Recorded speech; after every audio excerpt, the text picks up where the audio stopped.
I'm back, baby, and hell yeah, I'm feeling good. It is deep into taper territory. I'm so close to the race, but everything is just feeling so great right now, and I couldn't be happy with how it's gone.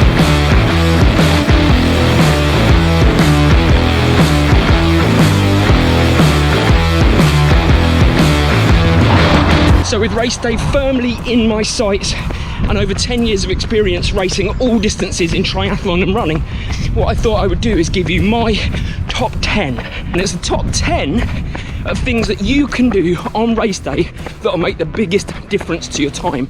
And I've ranked them on bang for your buck rather than actual cost. And this is opinion, by the way, but it is based on over 10 years of my own experience on what's worked for me come race day. And it's I've used a very complex, and I've used a very complex Ben algorithm up there, but I couldn't possibly let you in on it because it's like Rain Man, very difficult to explain. Anyway, I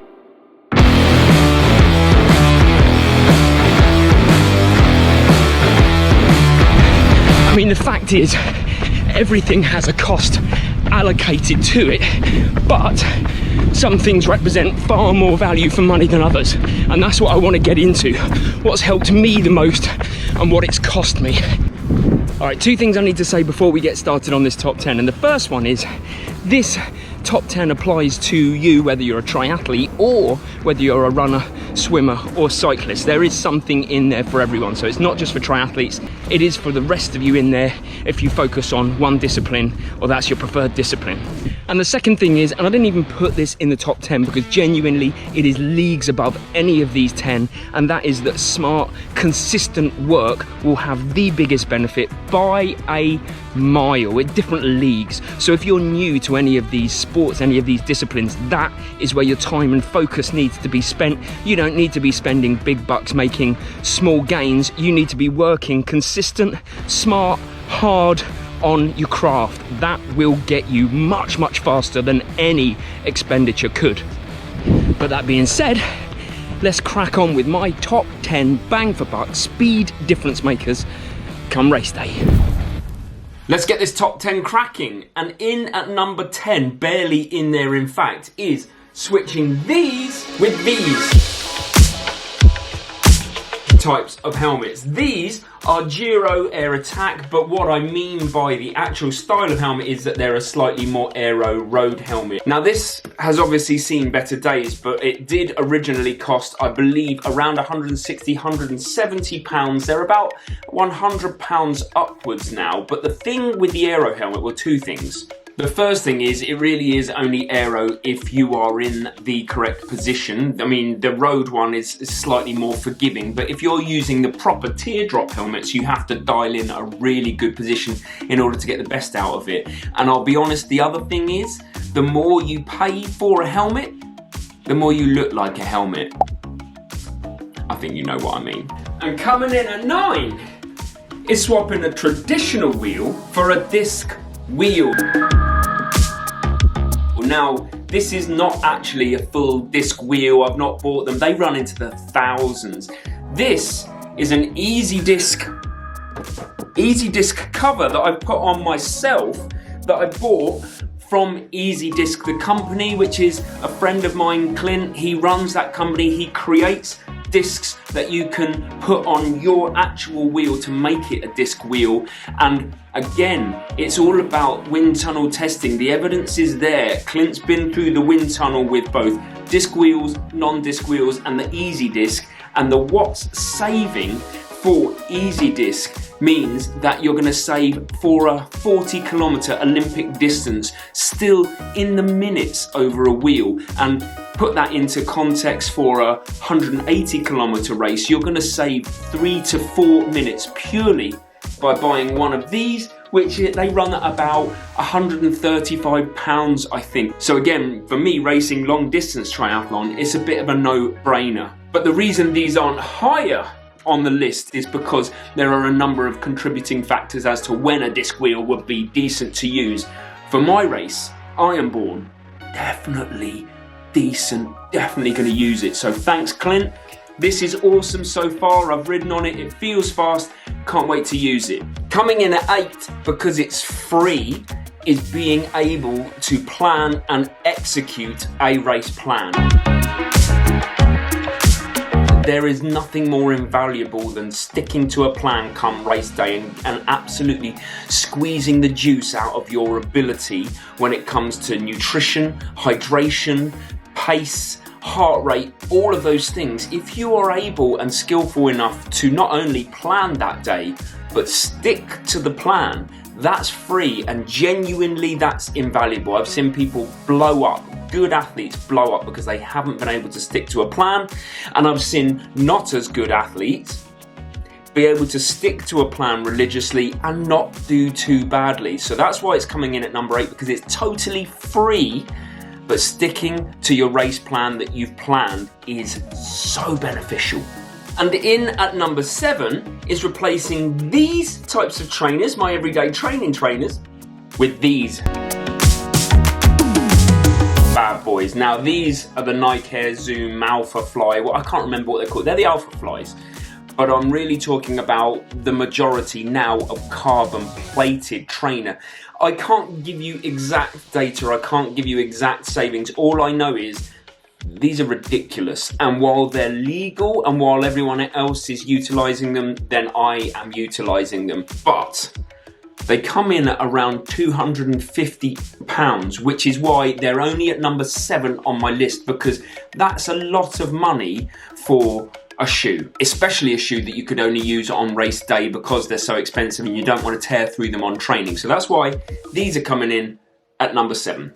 And in at number 6, and it's not higher for a reason, is swapping your road bike out and buying a TT bike. The reason it's not higher is because, of course, good TT bikes are anywhere in the region from 1,000 upwards to 10,000 or more.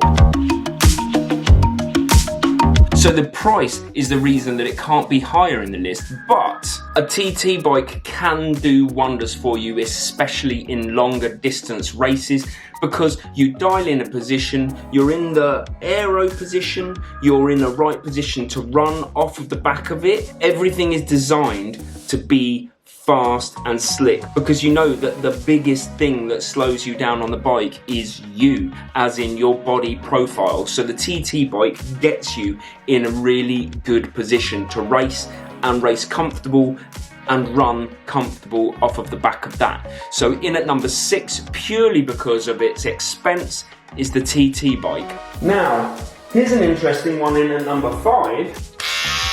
And that is that for £15, if you have a hair trimmer and a razor, shaving your legs, you cannot believe the difference that shaving your legs makes to cycling and in fact swimming. It's madness for the cost, which is why it's in at number 5. It's quite high up the list.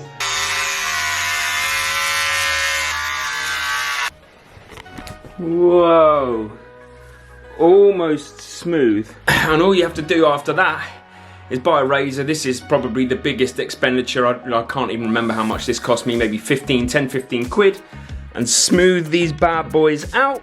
And the reason it's not higher on the list is because I appreciate that most women shave their legs anyway. Not all, but most. So I can't put it higher because it only really applies to about half of us, but it is a massive benefit in terms of time savings. Let me explain. So the consistently reproduced wind tunnel tests have shown that by shaving your legs, you're saving yourself in the region of 15 watts over a 40-kilometer race, Olympic distance triathlon. But again, you probably want that in time. It's between 50 and 82 seconds over 40 kilometers, and that is not hard to level up. If you take it up to the Ironman distance, it's in the region of 4 minutes by shaving your legs. 15 quid. That's why it's such bang for your buck for men out there, and particularly hairy-legged men. Now, coming in at number 4 is getting a coach, or at the very least having a plan.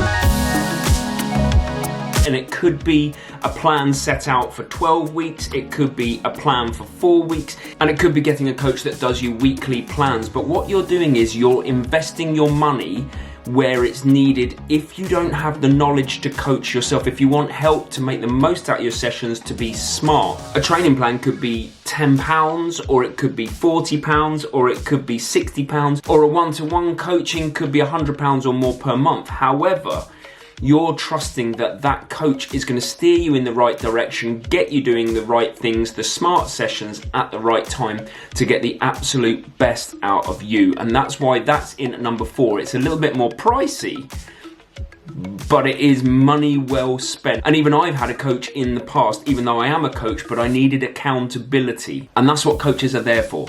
Now, you might not think that this should be this high up on the list, but I really believe it should be. And that is to invest in either strength and conditioning equipment or a gym membership, which is, what, £35 a month, probably at a modest gym. But what you're doing there is you're investing in your strength and conditioning. You're investing in flexibility where your body needs it, and strength where it needs it, mobility where it needs it.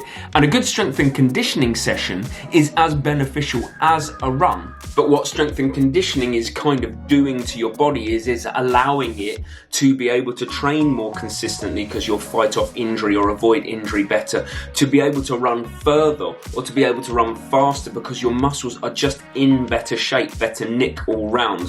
So 3, you couldn't go far wrong with either learning a little bit more about strength and conditioning yourself and doing it from home, investing in some home gym equipment, or getting a gym membership. And all you've got to do really is look around at all of the professional athletes, follow them on Instagram and have a look. They're all doing strength and conditioning, and a lot of it clearly works because the best are doing it, so why don't we?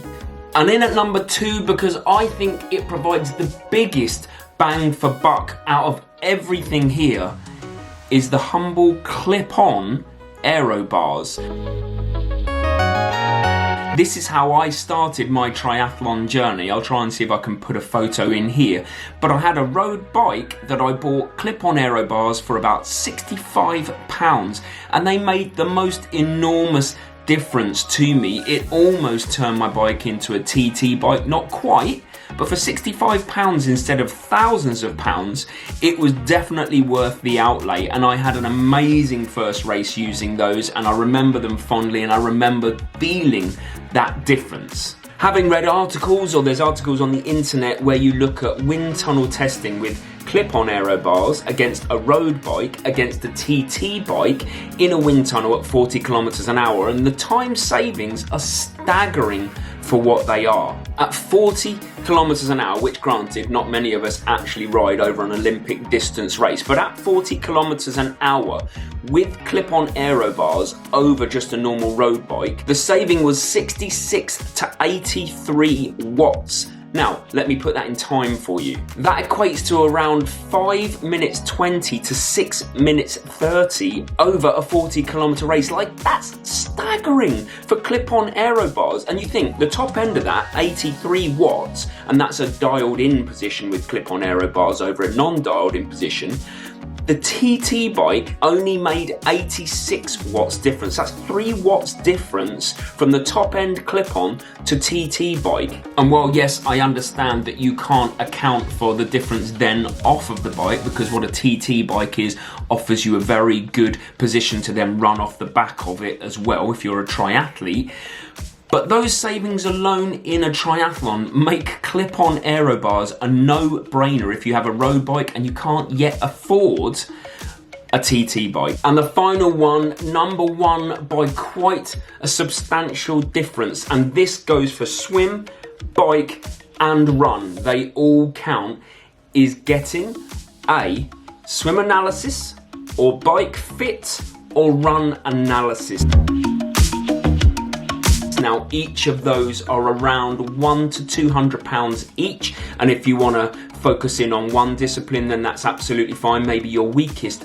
But honestly, I say over and over again to the people that I coach, to the people that I talk to on the internet, if you want to avoid injury and if you want to get the absolute most out of your training and racing, Get an analysis. Swimming is treated like golf. It's a technique sport. You cannot just get faster by smashing it in the water. If your technique's not right, you'll hit a plateau, you won't go any further. So a swim analysis is hugely beneficial.